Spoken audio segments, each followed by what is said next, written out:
कपड़े धोने वाली बहू। शादी के पहले से ही विभा को कपड़े धोने का बड़ा शौक था। कभी नल के नीचे तो कभी तालाब के पास। अरे मेरी नीली वाली लुंगी नहीं दिख रही है। विभा की अम्मा कहाँ रखी है लुंगी? अरे वो तो विभा ने परसों ही धोकर रखी थी आपकी अलमारी में। देखो वहीं होगी। वो ना मैंने आज धो दी, मुझे लगा कि गंदी हो गई होगी। अरे कैसे गंदी हो गई थी? उसे तो मैंने पहना भी नहीं। हे भगवान, इस लड़की के कपड़े धोने की आदत से परेशान हो गया हूँ मैं। जितना तो घर में राशन नहीं आता उससे कहीं ज्यादा डिटर्जेंट पाउडर का खर्चा है। इसकी शादी करवा दो, शादी जाए अपने घर में ही करे काम, फिर चाहे घर के कपड़े धोने हो या पूरे गांव के।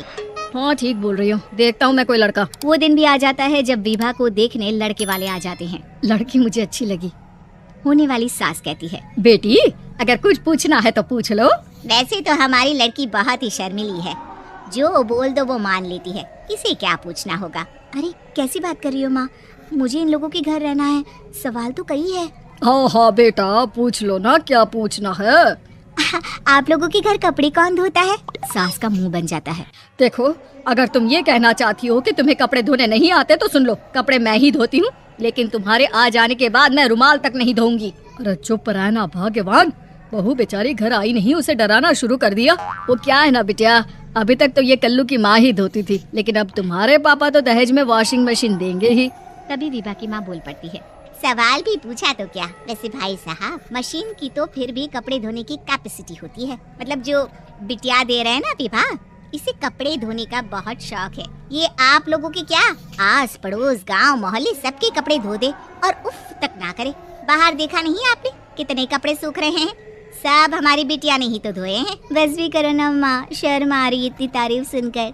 और तो और एक दाग निकाल कर दिखाओ तो मान जाऊँ। हाँ अच्छा माफ करना बेटा, मैंने गलत समझा। हमें तो रिश्ता बहुत पसंद है। और ऐसे जुड़ जाता है रिश्ता कपड़े धोने का शौक रखने वाली विभा का। उसकी शादी हो जाती है कोयला फैक्ट्री में काम करने वाले कल्लू के साथ। शादी के बाद अचानक विभा चिल्लाती हुई सास के पास आती है, सासू माँ, अरे सासू माँ कहाँ है आप? ये तो धोखा है, धोखा दिया आप लोगों ने मुझे। इसे ससुर के चक्कर के बारे में पता चल गया। अरे तो उसमें तुझे क्यों धोखा मिला है? अरे नल में पानी नहीं आता, कपड़े कैसे कब धुलेंगे? अच्छा तू पानी नहीं आ रहा उसकी बात कर रही है? तो आपने क्या सोचा? कुछ नहीं। अच्छा तेरी माँ ने कहा था कि कपड़े धोने का शौक है तुझे, याद आया मुझे।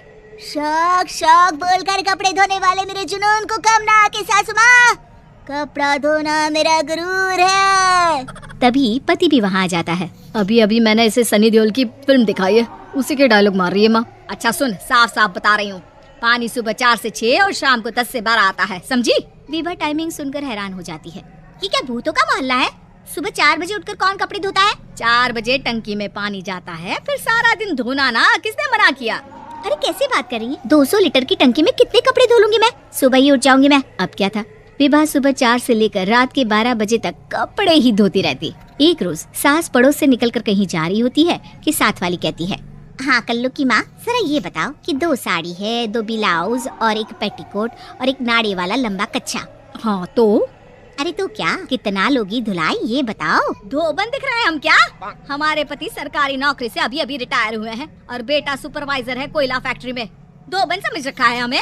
हाय रे कल्लू की अम्मा, माफ कर दो, वो तो मोहल्ले में यही सब बता रहे थे कि तुमने बहू को कपड़ा धुलवाने के काम में लगा दिया है। सास को पड़ोसन की बात सुनकर गुस्सा आ जाता है। वो घर पहुंचती है जहां घर के बाहर ही इतने सारे कपड़े सूख रहे होते हैं जितने कि किसी धोबन के घर पर। अरे ओ कल्लू की दुल्हन, बाहर निकल।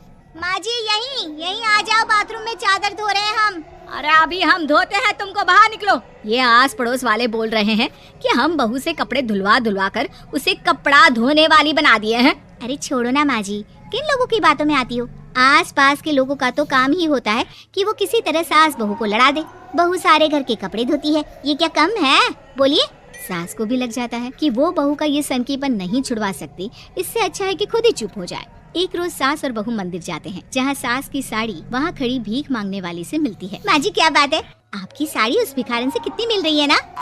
हाँ देखो तो दोनों की साड़ी मिल रही है। क्या बात है कल्लू की अम्मा, तुम खुद को तो अफसर की बीवी बताती हो और ऐसी सिंपल सी प्लेन साड़ी पहनकर घूमती हो। सिंपल और प्लेन नहीं है ये साड़ी। तो क्या सोने के धागे से फूल बने हैं? कुछ भी सासू माँ, कुछ भी। हाँ बने थे इस साड़ी में सोने के धागे से फूल। मेरे पति लेकर आए थे मद्रास से स्पेशली मेरे लिए 10,000 की। लगता है भाई साहब इस भिखारन के लिए भी सेम टू सेम साड़ी लेकर आए होंगे 10,000 की। सास उस वक्त कुछ नहीं कहती, लेकिन बहू के साथ घर आती है और अलमारी से एल्बम निकाल कर लाती है। ये साड़ी देख रही है, ये वही साड़ी है जिसे मैंने अभी पहना था।